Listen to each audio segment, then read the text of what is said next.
قرآن مجید کا آغاز سورۃ الفاتحہ سے ہوتا ہے جو قرآن مجید کی سب سے افضل سورت ہے۔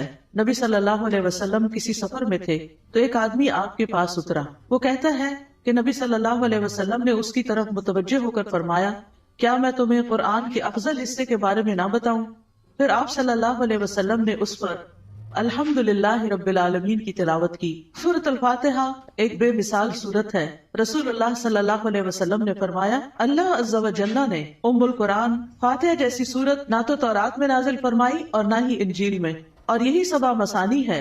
اور اللہ تعالیٰ فرماتے ہیں کہ یہی سورت میرے اور میرے بندے کے درمیان تقسیم شدہ ہے، اور میرے بندے کو وہی ملے گا جو وہ مانگے گا۔ اعوذ باللہ من الشیطان الرجیم، بسم اللہ الرحمن الرحیم۔ اللہ کے نام سے ابتدا جو بہت مہربان نہایت رحم فرمانے والا ہے۔ قرآن مجید کی جب ابتدا کی جاتی ہے، آغاز کیا جاتا ہے، تو سب سے پہلے تعوذ پڑھا جاتا ہے کہ میں اپنے آپ کو اللہ کی پناہ میں دیتی ہوں شیطان مردود سے بچنے کے لیے۔ شیطان مردود کبھی بھی نہیں چاہتا کہ انسان سیدھے راستے کی طرف چلے، اور قرآن کا راستہ ہی سیدھا راستہ ہے۔